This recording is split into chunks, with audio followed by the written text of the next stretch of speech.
Jangan lupa subscribe.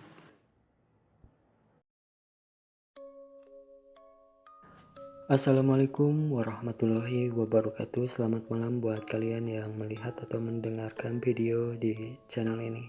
Seperti biasa, saya di sini akan menceritakan hal seram dan misteri.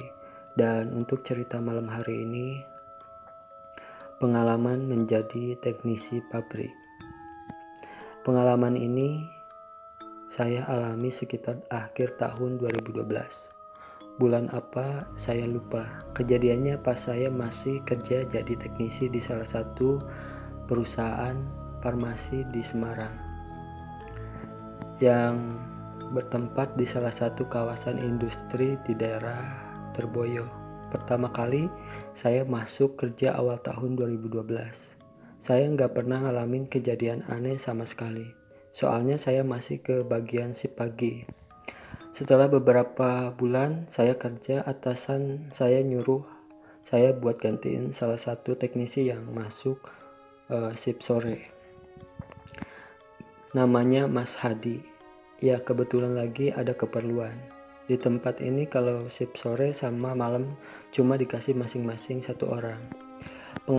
Pengalaman yang pertama, saya keliling pabrik buat nyalain lampu penerangan. Setelah semuanya beres, saya balik ke ruangan pengolahan air, ruang standby. Pas saya mau buka pintu, entah kenapa saya nengok ke arah kiri.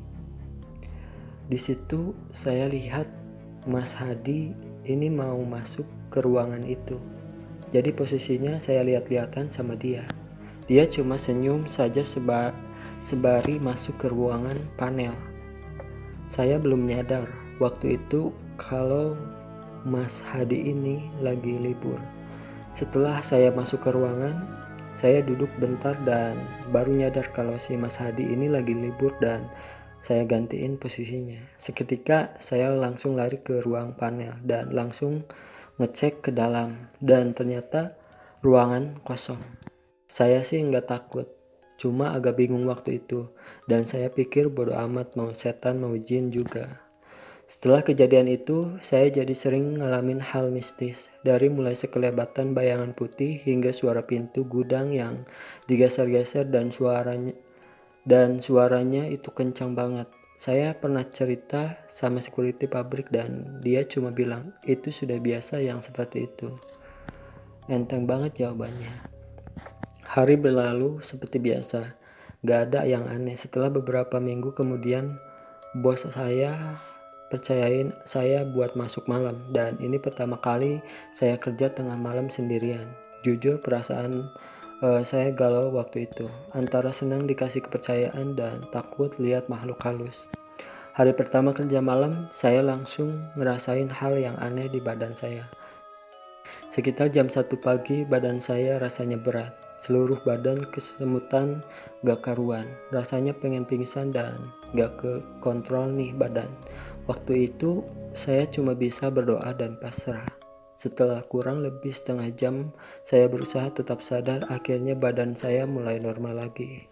Tapi rasanya ini badan lemes banget dan rasanya lapar banget. Kayak gak makan seharian. Setelah kejadian itu, saya nggak ngalamin hal yang aneh lagi selama beberapa hari kemudian. Setelah kurang lebih seminggu setelah saya masuk malam, saya ngalamin pengalaman yang paling nyeremin. Pas sekitar jam 12 malam, habis nongkrong di pos security. Saya balik ke belakang. Pos security posisinya di depan dan ruang saya di belakang paling ujung. Belum saja saya sampai ke ruangan saya, perasaan saya udah gak enak. Waktu itu saya jalan dan gak lihat ke depan. Saya sibuk mainin HP dan waktu saya lihat ke depan ada kain putih kusam yang banyak bercak darahnya melayang pelan banget ke arah gudang penyimpanan botol. Seketika saya lemas gak karuan rasanya.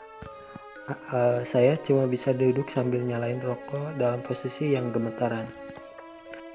Saya coba alihin pandangan dan sekali ngelirik ke arah makhluk tadi.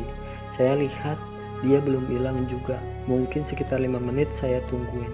baru tuh makhluk pergi. Besoknya langsung saya beresin tuh tempat dan dia nggak pernah muncul lagi.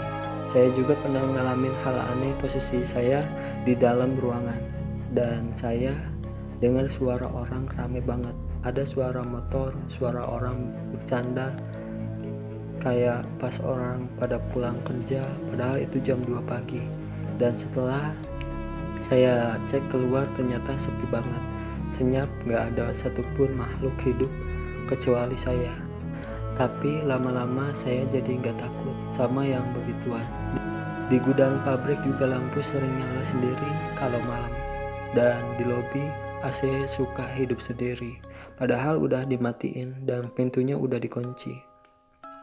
Masih banyak cerita sebenarnya, cerita dari teman-teman saya dan security, malah banyak yang lebih ekstrim.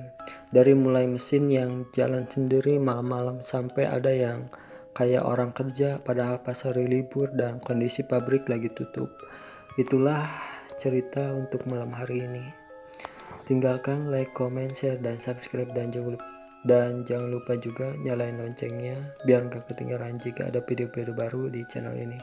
Terima kasih. Assalamualaikum warahmatullahi wabarakatuh.